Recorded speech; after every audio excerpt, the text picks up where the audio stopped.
to crypto specifically. So Bitcoin trading below 100,000 today. You can see just over 96,000 a coin.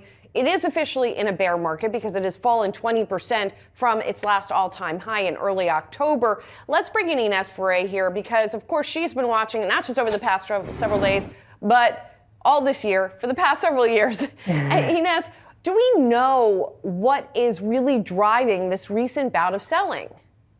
Well, we know what's not driving a rally in crypto right now, and that's very important because on October 10th, you had that liquidation event, which spooked investors, but you've also had long-term holders, whales that have been selling at the highs, and they like to buy at the lows, and they're not stepping in. You have ETF outflows. In fact, yesterday, you saw the biggest daily outflows of ETFs since their inception. So what you're not seeing are marginal buyers. And that's one of the points that 10X Research has made, that with no new marginal buyers, you will continue to see this range bound and weakness. And what they're watching for is the $93,000 level, because what they're saying is that below that, you are going to hit an air pocket. So unless you have catalysts that would send crypto higher, there doesn't appear to be. Even Sean Farrell of Fundstrat, who is a major bull when it comes to Bitcoin and crypto in general, he has turned in more cautious tone over the last couple of days, because what he's saying is that, okay, the liquidity that we're expecting from the government to reopen, that liquidity won't be felt for another month or two. The government shutdown was longer than what they had, what anybody really had anticipated. So that tailwind is, the timing of these tailwinds matters. And then you have the question of the Fed, which is saying it's a coin flip. It's a toss-up of whether the Fed is going to cut or not.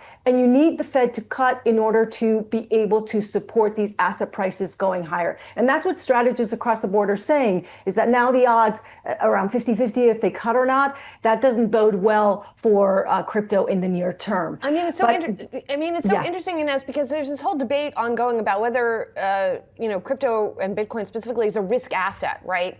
But it feels like it's a risk asset. It feels like it's sort of correlated with what goes on with the NASDAQ. It feels like when there's a risk off, you talked about it yesterday, that crypto definitely bears a lot of the brunt of that.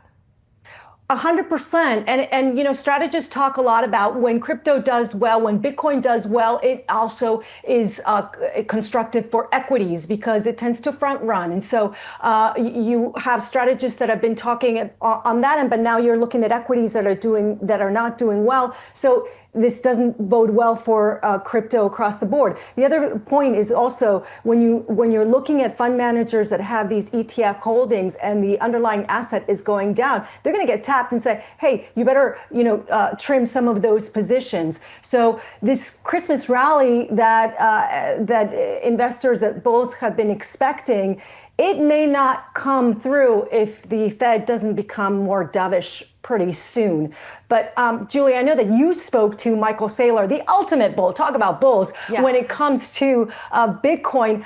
I'm curious as to your takeaways, because at the time you were talking to him, you saw Bitcoin around 100,000 and even dipping below that. Yeah, and it kept going lower, obviously, after that. And there was actually a story circulating this morning that Strategy may have cut its Bitcoin holdings. Now, Saylor was out publicly saying, no, that's not the case. We may have moved some of our Bitcoin from one wallet into another. And he said, as usual, on Mondays is when they come out with their Bitcoin buying plans. He said, expect to see that we will have added Bitcoin. But what's also interesting to me is Strategy, with the stock falling pretty sharply this year, especially in contrast with Bitcoin and compressing the premium that it was trading at to Bitcoin itself, that they're now offering like more of a menu, if you will. I want to play what he told me yesterday, what he told me and Brian Sozzi yesterday about Strategy's strategy in this respect. If you want max performance, you're going to take max volatility. Strategy's up 75% a year on average for the last 5 years. So you can actually outperform Bitcoin if you buy an equity that's amplified like MSTR. If you don't want to trust anybody, you want no counterparty risk, you buy Bitcoin. Bitcoin's up 50% a year over 5 years, no counterparty risk. So like he's kind of saying, Strategy stock is not for everyone, right? He says some people might want to buy Bitcoin itself. And then they've got this new, what they're calling a digital asset credit, Inez, called Stretch, which pays a yield of 10.5%. And is sort of a yielding instrument aimed at smoothing out the volatility in Bitcoin. So he's sort of taking a little bit of a slightly more nuanced